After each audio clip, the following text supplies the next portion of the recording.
Hello students. आज हम बात करते हैं भारत की खोज की चैप्टर नंबर 2 तलाश के बारे में। भारत की खोज के इस चैप्टर को कई पार्ट्स में डिवाइड किया गया है। इसका फर्स्ट पार्ट है भारत के अतीत की झांकी। इसमें हम देखते हैं कि पंडित जवाहरलाल नेहरू जी ने भारत के बारे में अपने क्या विचार व्यक्त किए हैं। वे भारत की प्राचीन विशेषताओं पर प्रकाश डालते हुए कहते हैं और उन्हें समझने की कोशिश करते हैं कि वास्तव में भारत ने अपनी शक्ति को कैसे खो दिया, क्या उसने खो दिया है। और वे इस बात पर विचार व्यक्त करते हैं कि आधुनिक विश्व में भारत का स्थान क्या है। और जवाहरलाल नेहरू जी भारत के बारे में सोचते हैं कि भारत में क्या खास है और भारत में मुझे किस चीज़ की खोज करनी चाहिए। जवाहरलाल नेहरू जी सबसे पहले अपने इस प्रश्न के उत्तर को जानने की कोशिश करते हैं कि वास्तव में भारत क्या है, और इसके लिए वे बाहरी नागरिक का नज़रिया अपनाते हैं। यानी अगर दूसरे देश से कोई व्यक्ति भारत की खोज करता, ठीक है, या भारत के बारे में कुछ जानना चाहता, तो वो भारत के बारे में क्या सोचता, वैसा ही नज़रिया जवाहरलाल नेहरू जी अपनाते हैं। क्योंकि अगर वो भारत का नागरिक होते हुए ही भारत की खोज करते तो उन्हें कुछ बुरा दिखाई नहीं देता। उन्हें अपनी सांस्कृतिक विरासत या यहाँ की संस्कृति, रीति रिवाज सब क्या लगते, उन्हें अच्छे लगते। तो उन्होंने बाहरी व्यक्ति का नज़रिया अपनाया भारत को देखने के लिए। जवाहरलाल नेहरू जी अलग अलग जगह जैसे सिंधु घाटी या मोहनजोदड़ो, आपने नाम सुना होगा, अजंता की गुफाएं, इन सब की जांच पड़ताल करते हैं। यहाँ पर जाकर देखते हैं और इस बात पर जोर देते हैं कि आखिर हमारे अतीत में हुआ क्या था। और जवाहरलाल नेहरू जी सोचते थे कि जितना वो भारत के बारे में जानते हैं या जितना उन्होंने अभी तक भारत के बारे में जाना है, उतना बहुत कम है, उतना पर्याप्त नहीं है। और वे आगे बताते हैं कि हमारे देश का नाम भारत कैसे पड़ा। आप लोगों ने भी देखा है, सुना होगा कि जो राजा भरत थे, ठीक है, उनके नाम पर ही हमारे देश का नाम क्या पड़ा था, भारत। और जो इंडिया और हिंदुस्तान नाम था, वो कैसे पड़ा। देखो, हमारे यहाँ क्या थी, सिंधु सभ्यता थी, सिंधु नदी थी, तो सिंधु के नाम पर हमारे देश का नाम क्या पड़ा, हिंदुस्तान। और इंडस, सिंधु को क्या कहते थे, इंडस भी कहते थे आर्य लोग, तो इंडस के नाम पर हमारा नाम क्या पड़ा, भारत का, इंडिया। तो इस तरह से बताते हैं कि भारत का नाम भारत, इंडिया और हिंदुस्तान कैसे पड़ा। जवाहरलाल नेहरू जी ने अलग अलग जगह की यात्राएं की थी, ठीक है।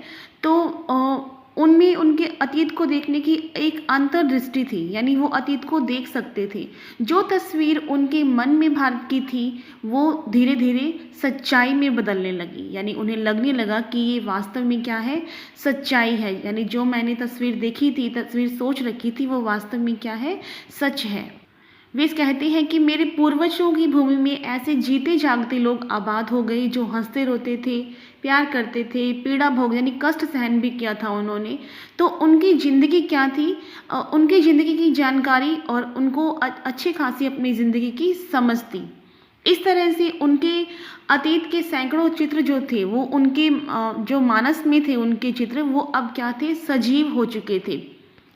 अगर वे किसी जगह जाते तो उस स्थान से संबंधित चित्र जो था वो उनके सामने तत्काल आ जाता है। यानी उन्हें तत्काल ही उनके मानस पटल पर उस व्यक्ति का या उस जगह के बारे में उनके मानस पटल पर एक चित्र बन जाता था।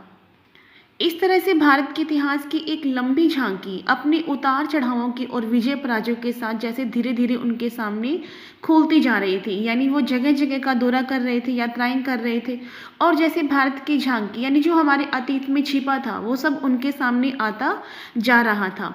और वे बताते हैं कि भारत का इतिहास जो है वो क्या है, लगभग 5000 वर्षों से चली आ रही है। हमारी जो ये परंपरा है, सांस्कृतिक परंपरा, वो लगभग 5000 वर्षों पुरानी है, ठीक है।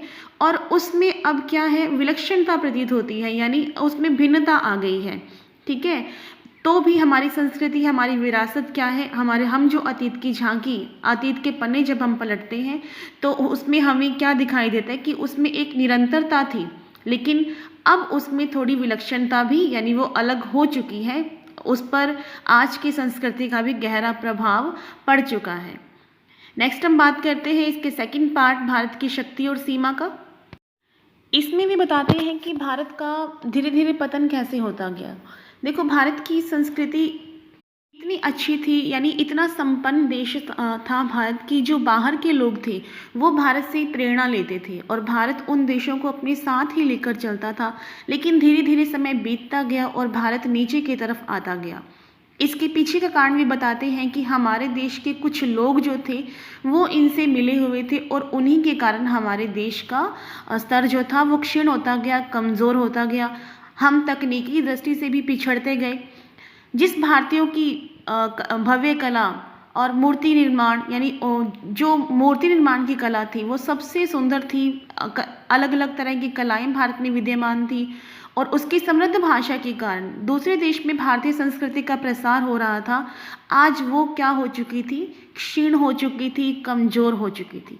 अब लोगों का जो विवेक था, यानी जो अपनी बुद्धि से वो लोग सोचते थे, वो विवेक क्या था, कम हो गया था और उसका स्थान किसने ले लिया था, मूर्ति पूजा ने, आडंबरों ने। यानी अब धर्म में क्या आ चुकी थी, धर्म में दिखावा, आडंबर ज़्यादा आ चुके थे, ठीक है, और उसमें दिखावे की प्रवृत्ति, धर्म में दिखावे की प्रवृत्ति ने ही अपना स्थान बना लिया था। अब भारत मानसिक और शारीरिक दोनों ही तरह से गिरने लगा था, यानी भारत की जनता मानसिक रूप से भी शिथिल हो चुकी थी और शारीरिक रूप से भी, और वह गतिहीन और जड़ हो गया था, यानी वो प्रगति कर ही नहीं रहा था, रुक गया था। और उसके मुकाबले विश्व के जो दूसरे हिस्से थे, यानी दूसरे देश जो थे, वो प्रगति के पथ पर आगे बढ़ चले थे। किंतु वे कहते हैं कि ये अभी तक पूर्णतः सत्य नहीं है, पूरी तरह इसका सर्वेक्षण नहीं हुआ है। अगर केवल जड़ता और गतिहीनता का एक रस होता, यानी सिर्फ ये लंबा दौर चलता, यानी भारत प्रगति नहीं करता, तो उसका तो नाता अपनी पुरानी संस्कृति से बिल्कुल ही टूट चुका होता।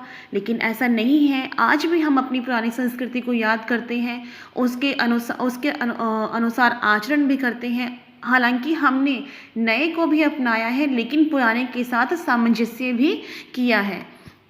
और ये हमारी संस्कृति की विशेषता ये है कि हमने पुराने को बनाए रखने के साथ साथ अपने नए विचारों को भी आत्मसात करने की कोशिश की है।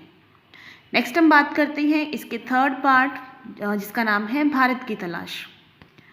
इसमें नेहरू जी कहते हैं कि मैंने भारत के प्राचीन स्मारकों को देखा, यानी जो किले थे, ठीक है, या जो सिंधु घाटी सभ्यता थी, मोहनजोदड़ो के जो घर बने हुए थे, महल बने हुए थे, या जो उनके अवशेष बचे हुए थे, उन सबको देखा।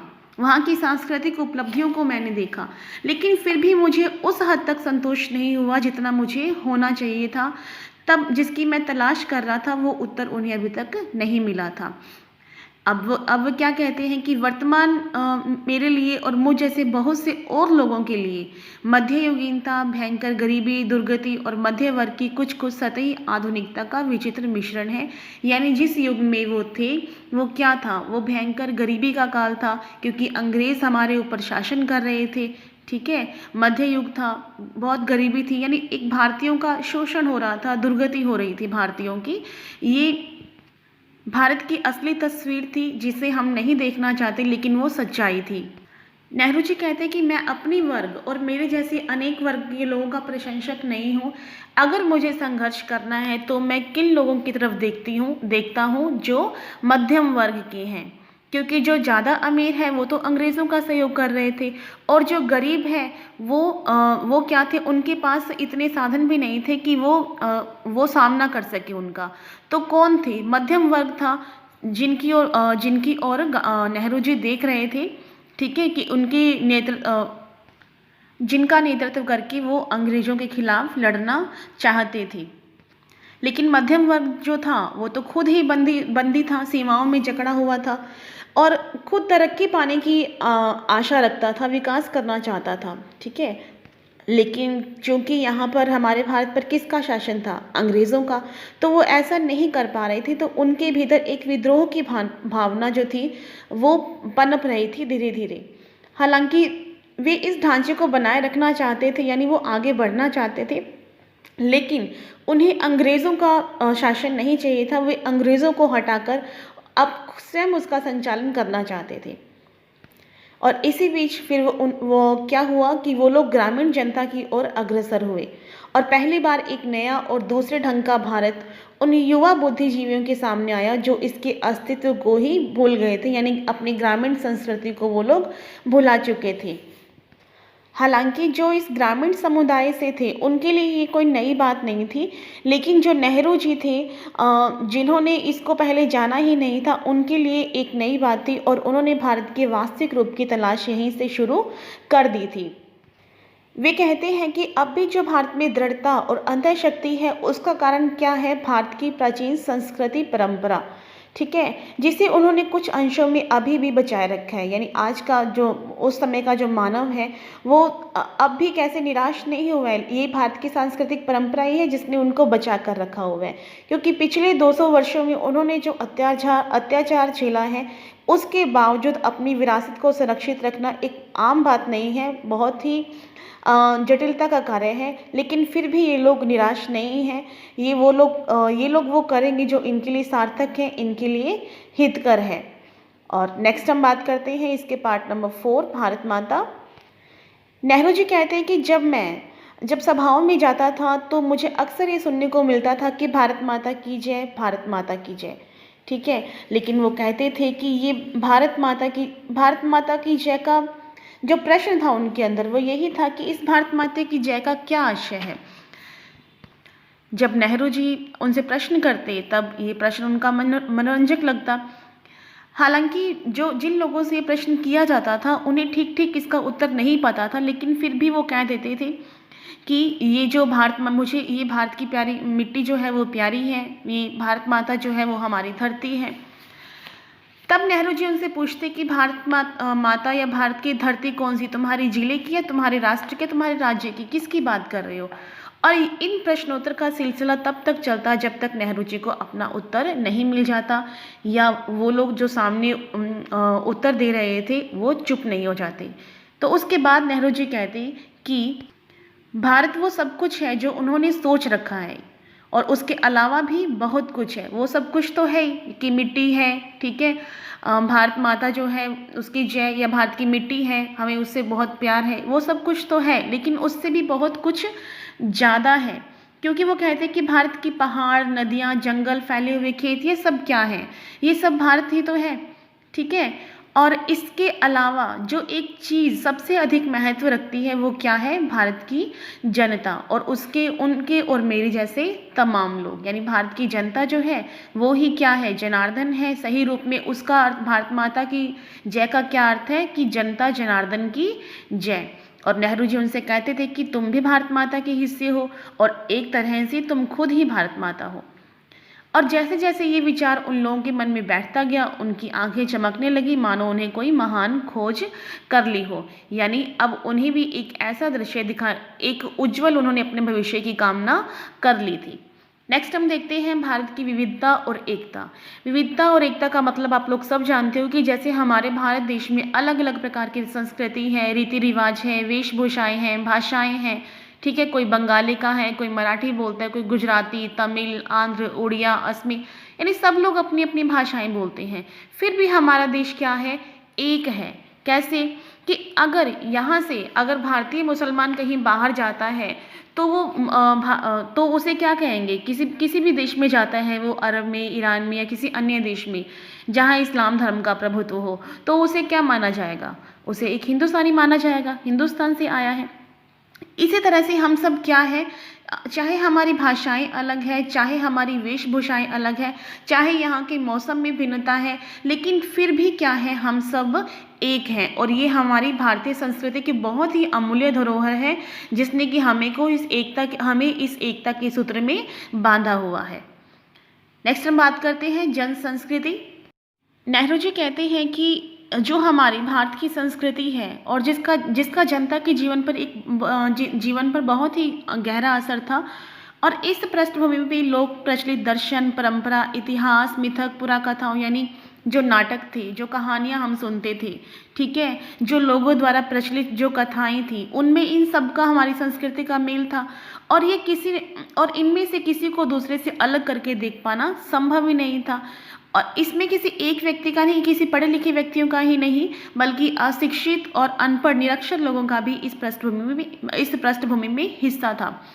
क्योंकि जो प्राचीन महाभारत रामायण आप लोगों ने सुनी है, ठीक है, वो क्या थी, जो ग्रामीण जनता थी, उन महाभारत और रामायण में रचित किस्से जो थे वो ग्रामीण जनता के मुख पर भी थे, यानी उन्हें भी वो कंठस्थ थे।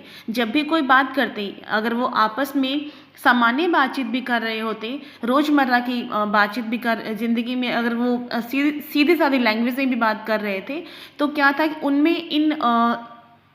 उनमें कोई नैतिक उपदेश ही, वो कोई ऐसी बात कहते थे जिनमें जो कि नैतिक उपदेश से जुड़ी हुई थी। क्यों? क्योंकि ये रामायण और महाभारत या अन्य किसी कथाओं की ले लो आप, जो भी घटनाएं थी वो उनके मानस पर अंकित थी, ठीक है, और इन्हीं घटनाओं ने उन्हें समृद्ध बनाया था, ठीक है। अनपढ़ ग्रामीणों को भी इनके सैकड़ों पद याद थे और अपनी बातचीत में इन्हें बार बार बोलते थे, ठीक है। उनकी अपनी बातचीत में वो लोग नैतिक उपदेश ही देते थे और यही नेहरू जी को बहुत ही आश्चर्यचकित कर देने वाली बात थी। नेहरू जी कहते हैं कि जब वे किसी देहाती रास्ते यानी गांव के रास्ते या गांव के बीच में से गुजरते थे तो उनकी नज़र किसी मनोहर पुरुष या सुंदर स्त्री पर पड़ती तो वे सोचते थे कि इतने भयानक कष्टों के बावजूद वो भारत जिसमें इतने तरह के कष्ट थे, जब भारतीयों की स्थिति इतनी भयंकर थी, उसमें भी इनका सौंदर्य जो है वो टिका हुआ है। इससे अच्छी बात और क्या हो सकती है। हालांकि हालात जो थे वो भारतीयों के हाथ से बाहर निकले हुए थे, लेकिन फिर भी इनमें एक संवेदनशील चेहरा या लावण्य या नम्रता देखने को मिलती थी इनके चेहरों में। और वे इसी वजह से थी क्योंकि भारतीयों में इन स्थितियों को समर्पित करने की प्रबल शक्ति थी, और साथ ही एक प्रकार की नम्रता और भलवन साहस थी जो हजारों वर्षों की सांस्कृतिक विरासत की देन थी। यानी जो हमारी संस्कृति थी उसने ही हमें नम्र रहना सिखाया था, हमें दूसरों के प्रति संवेदनशील रहना सिखाया था, और ये सांस्कृतिक विरासत की ही देन थी जिसे बड़े से बड़ा दुर्भाग्य भी नहीं मिटा पाया था। ये हमारे लिए दुर्भाग्य की बात ही थी कि इतने वर्षों तक हमारे ऊपर अंग्रेजों ने शासन किया था, तो इससे बड़ा दुर्भाग्य कोई भी नहीं हो सकता। हालांकि इतने बड़े दुर्भाग्य के बावजूद भी हमने हमारी सांस्कृतिक विरासत को बनाए रखा था, और ये हमारी सांस्कृतिक विरासत की ही प्रबल भावना थी जो हम में आज भी विद्यमान है। ओके, तो यहाँ हमारा ये चैप्टर कंप्लीट होता है। आप लोग इसको डिटेल से अपनी बुक से रीड कीजिएगा। Okay, thank you.